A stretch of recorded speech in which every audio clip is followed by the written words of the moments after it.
ఛానలుకి స్వాగతం. ఆగస్టు 4వ తేదీన ఆషాఢ అతిపెద్ద అమావాస్య వస్తుంది.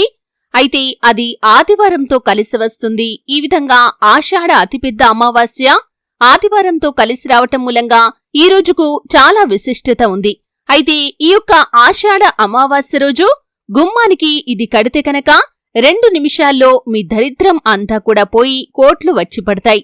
అయితే ఆషాఢ అమావాస్య అలాగే ఆదివారంతో కలిసి వచ్చినటువంటి ఈ యొక్క అత్యంత శక్తివంతమైన రోజు గుమ్మానికి ఏం కట్టటం వల్ల మీ ఇంట్లో ఉన్నటువంటి కష్టాలు, బాధలు, దరిద్రం అంతా కూడా తొలగిపోయి మీకు ఆర్థిక పురోగతి లభిస్తుంది. లక్ష్మీదేవి యొక్క అనుగ్రహాన్ని మీరు ఖచ్చితంగా పొందుకోగలుగుతారు. ఈ పూర్తి అంశాలు అన్నీ కూడా ఈ రోజు ఈ వీడియోలో వివరంగా తెలుసుకుందాం. వీడియోలోకి వెళ్లే ముందు మా చిన్న రిక్వెస్ట్ ఏంటంటే, ఇంతకు ముందు కనుక మా ఛానల్ ని మీరు సబ్స్క్రైబ్ చేసుకోనట్లయితే సబ్స్క్రైబ్ చేసుకోండి. అలాగే పక్కనే ఉన్న గంట సింబల్ మీద ఆల్ అప్డేట్స్ ని క్లిక్ చేయండి. అప్పుడే మేము అప్లోడ్ చేసే ప్రతి వీడియోకి మీకు నోటిఫికేషన్ అనేది వస్తుంది. ఆషాఢ అమావాస్యకి చాలా విశిష్టత అనేది ఉంటుంది. పితృ అమావాస్యకి సమానమైన ఫలితాలు ఈ రోజు కొన్ని కార్యాలు చేయటం వల్ల కలుగుతాయని జ్యోతిష్య శాస్త్ర నిపుణులు కూడా చెబుతున్నారు. కొన్ని ప్రత్యేకమైన పనులు చేస్తే పితృదోషం నుండి, కాలసర్ప దోషం నుండి కూడా బయటపడవచ్చు అంటున్నారు. అంతటి పరమ పవిత్రమైన రోజు ఈ యొక్క ఆషాఢ అమావాస్య అనేది. అయితే ఈ సంవత్సరం ఈ యొక్క ఆషాఢ అమావాస్య ఆగస్టు 4వ తేదీన ఆదివారంతో కలిసి రావటం మూలంగా ఈ రోజుకు మరింత ప్రాముఖ్యత అనేది కనిపిస్తుంది. అయితే ఈ రోజు కొన్ని విధి విధానాలు పాటించటం వల్ల మన జీవితంలో ఉన్నటువంటి బాధలు, దుఃఖాలు అన్నీ కూడా తొలగిపోతాయి. ముఖ్యంగా ఒక చిన్న పరిహారం చేయటం వల్ల, అంటే గుమ్మానికి ఈ ఒక్కటి కట్టటం వల్ల జీవితంలో ఉన్నటువంటి దోషాల నుండి విముక్తి పొందుకుంటాం. మన ఇంట్లో ఉన్నటువంటి నెగటివ్ ఎనర్జీ అంతా కూడా బయటకు వెళ్లిపోతుంది.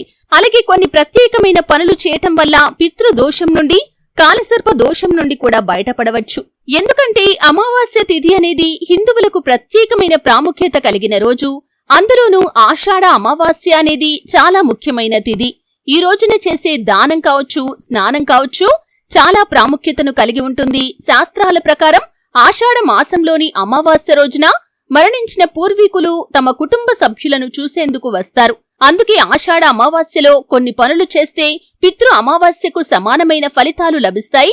కొన్ని ప్రత్యేకమైన పనులు చేస్తే పితృదోషం నుండి, కాలసర్ప దోషం నుండి బయటపడవచ్చు.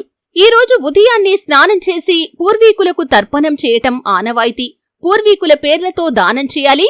ఈ రోజు పేద ప్రజలకు బట్టలు, ధాన్యాన్ని దానం చేయండి. పూర్వీకులకు తర్పణం చేసేటప్పుడు కుస, నల్ల నువ్వులు, తెల్లటి నువ్వులు మీ చేతులలో ఉంచుకోండి. ఆషాఢ అమావాస్య సాయంత్రం అశ్వత్థ చెట్టు కింద ఆవాల నూనె దీపం వెలిగిస్తే శుభ ఫలితాలు మీకు కలుగుతాయి. చనిపోయిన పూర్వీకులు అశ్వత్థ వృక్షంలో ఉంటారని నమ్మకం. అంటే రావి చెట్టులో ఉంటారు. అలాగే సాయంత్రం ఇంటికి దక్షిణం వైపున ఆవ నూనె దీపం వెలిగించండి. ఈ రోజు పిండిని దానం చేయటం వల్ల కూడా మంచి ఫలితాలు మీకు లభిస్తాయి. అలాగే ఉప్పు, పంచదార కూడా ఈ రోజు మీరు దానంగా ఇవ్వవచ్చు. అయితే కొన్ని నియమాలు ఖచ్చితంగా ఈ రోజు పాటించాల్సి ఉంటుంది. మర్చిపోయి కూడా వృద్ధుల పట్ల అనుచితంగా ప్రవర్తించకండి. మద్యం లేదా మాంసాన్ని అస్సలు తాకకూడదు. ఈ రోజు ఎవరితోనూ గొడవలు పడకుండా ఉండటమే మంచిది. అమావాస్య తిథి నాడు బిచ్చగాడు మీ ఇంటికి వస్తే అతన్ని ఖాళీ చేతులతో తిప్పి పంపకండి. దానం చేస్తే మీకు రెట్టింపు ఫలితం ఖచ్చితంగా దక్కి తీరుతుంది. ఇంతటి ప్రాముఖ్యత ఈ యొక్క అమావాస్యకి ఉంటుంది. అలాగే ఈ అమావాస్య అనేది చాలా పరమ పవిత్రమైన రోజు. కొన్ని పరిహారాలకు ప్రత్యేకమైన రోజు. అలాగే ఆదివారంతో కలిసి రావటం మూలంగా, ఎందుకంటే ఆదివారం కూడా చాలా రకాల పరిహారాలు చేసుకుంటూ ఉంటాం. ఈ పరిహారాలకు ప్రత్యేకించబడిన రోజు ఆదివారం కూడా కావటంతో అమావాస్య, ఆదివారం కలిసి రావటం మూలంగా ఈ రోజుకు మరింత విశిష్టత అనేది కనిపిస్తుంది. అయితే ఈ రోజున ఈ చిన్న పరిహారం కనుక మీరు చేశారంటే మీ జీవితంలో ఉన్నటువంటి దరిద్ర బాధలు, దుఃఖాలు అన్నీ కూడా తొలగిపోతాయి. మీ ఇంట్లో ఎటువంటి నెగటివ్ ఎనర్జీ ఉన్నా కానీ అదంతా కూడా బయటకు వెళ్లిపోతుంది. పాజిటివ్ ఎనర్జీ అనేది మీ ఇంట్లోకి వస్తుంది. లక్ష్మీదేవి యొక్క అనుగ్రహాన్ని ఖచ్చితంగా మీరు పొందుకోగలుగుతారు. ముఖ్యంగా అమావాస్య తిథి అనేది నెగటివ్ ఎనర్జీని బయటకు పంపించే పరిహారాలు చేసుకోవటానికి ప్రత్యేకించబడిన రోజుగా మనం చెప్పుకుంటూ ఉంటాం. ఎందుకంటే అమావాస్య అనేది దుష్ట శక్తుల కోసం, అంటే కొన్ని రకాల ప్రయోగాలు చేయటానికి కూడా ప్రత్యేకించబడిన రోజు కాబట్టి మన ఇంట్లో ఉన్న నెగటివ్ ఎనర్జీని బయటకు పంపించడానికి కూడా ఈ తిథి అనేది చాలా ముఖ్యమైంది, ఆదివారంతో కలిసి వచ్చింది కాబట్టి ఇంకా మరింత ప్రాముఖ్యత కలిగినటువంటి రోజు. అయితే ఈ రోజు గనక మీరు ఈ చిన్న పరిహారం చేస్తే మీ జీవితంలో ఉన్నటువంటి దుఃఖాలు, బాధలు, కష్టాలు అన్నీ కూడా తొలగిపోతాయి. దానికోసం మీరు చేయాల్సింది ఏమిటి అంటే కనుక ఒక పసుపు రంగు వస్త్రాన్ని తీసుకోండి. ఆ వస్త్రంలో మీరు 4 లక్ష్మీ గవ్వలు వేసుకోండి. ఆ తర్వాత కొన్ని నవధాన్యాలు వేయండి. అంటే ఒక పిడికెడు నవధాన్యాలు వేస్తే సరిపోతుందండి. ఆ తర్వాత దాంట్లో చిటికెడు పసుపు, చిటికెడు కుంకుమ వేసి, అలాగే 4 యాలకులు, 4 లవంగాలు, ఇవన్నీ ఏవైతే ఉన్నాయో అంటే మనం దీంట్లో వేసుకున్నటువంటి పదార్థాలన్నీ ఏవైతే ఉన్నాయో అవి ప్రతికూల శక్తిని ఆకర్షించే స్వభావాన్ని కలిగి ఉండటంతో పాటు లక్ష్మీదేవికి కూడా చాలా ప్రియమైనటువంటి వస్తువులు కాబట్టి ఇవి లక్ష్మీ అనుగ్రహాన్ని పొందుకోవటానికి కూడా మనకు చాలా ఉపయోగపడతాయి. కాబట్టి ఈ యొక్క వస్తువులన్నింటినీ కూడా దాంట్లో వేసి ఒక చిన్న మూటలాగా కట్టేసి మీ యొక్క ఇంటి గుమ్మానికి కుడివైపున, అంటే మీరు బయటి నుండి ఇంట్లోకి ప్రవేశిస్తున్న సమయంలో అది కుడివైపున ఉండే విధంగా మేకుకు కట్టేసి వేలాడదీయండి. ఈ విధంగా చేస్తే కనుక మీ ఇంట్లో ఉన్నటువంటి నెగటివ్ ఎనర్జీ అంతా కూడా బయటికి వెళ్లిపోతుంది. బయటి నుండి ఎటువంటి ప్రతికూల శక్తి మీ ఇంట్లోకి అస్సలు ప్రవేశించదు. ఆ యొక్క వస్తువులు, పదార్థాలు ఏవైతే ఉన్నాయో అవన్నీ అక్కడే అడ్డుకుంటాయి. అలాగే లక్ష్మీదేవి యొక్క అనుగ్రహాన్ని ఖచ్చితంగా మీరు పొందుకోగలుగుతారు. ఎందుకంటే ఇంట్లో నుండి ఎప్పుడైతే నెగటివ్ ఎనర్జీ బయటకు వెళ్లిపోతుందో అప్పుడు మన ఇల్లంతా కూడా ఒక పాజిటివ్ వాతావరణం ఏర్పడుతుంది. అప్పుడు మన జీవితంలో ఉన్నటువంటి కష్టాలు, బాధలు, దుఃఖాలు అన్నీ కూడా తొలగిపోతాయి.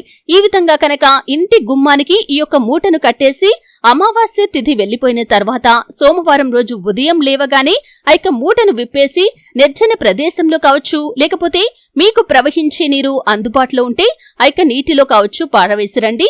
ఈ విధంగా వచ్చే సమయంలో మీరు వెనక్కి తిరిగి చూడకూడదు. అంటే పారవేసి మీరు వెనక్కి తిరిగి చూడకుండా ఇంట్లోకి వచ్చేసి బయటి కాళ్ళు చేతులు శుభ్రంగా కడుక్కోండి. ఇంట్లోకి వెళ్లి స్నానం చేసేసి ఖచ్చితంగా ఇల్లంతా శుభ్రపరుచుకొని దీపారాధన చేసుకోండి.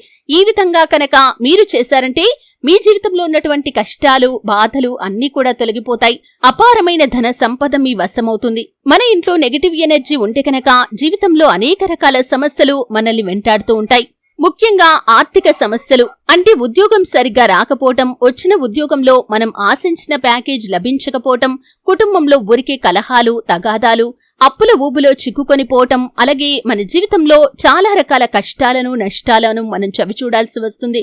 వృత్తిపరమైన సమస్యలు, ఆరోగ్యపరమైన సమస్యలు, వ్యాపార జీవితంలో సమస్యలు, అలాగే విద్యార్థులకి చదువుపై ఆసక్తి లేకపోవటం, చదువులో చక్కగా రాణించలేకపోవటం, ఇటువంటి సమస్యలు అన్నీ కూడా వస్తూ ఉంటాయి. కాబట్టి ఆగస్టు 4 ఆషాఢ అతిపెద్ద అమావాస్య ఆదివారంతో కలిసి వచ్చినటువంటి ఈ శుభప్రదమైన అతి శక్తివంతమైన రోజున మేం చెప్పిన విధంగా ఈ చిన్న పరిహారం చేసుకోండి. అంటే పసుపు రంగు వస్త్రంలో ఆ యొక్క పదార్థాలన్నీ కూడా వేసి మూటలాగా కట్టేసి గుమ్మానికి వేలాడదీయండి. మరుసటి రోజు ఉదయాన్నే దాన్ని తీసుకుని వెళ్లి నిర్జన ప్రదేశంలో కాని, ప్రవహించే నీటిలో కాని పారవేసిరండి.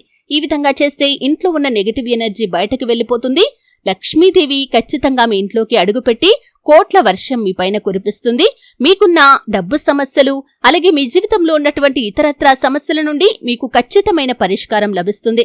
చూసారు కదండి, వీడియో నచ్చితే ఖచ్చితంగా లైక్ చేయండి. మరిన్ని మంచి మంచి వీడియోల కోసం ఇప్పుడే మా ఛానల్ని సబ్స్క్రైబ్ చేసుకోండి.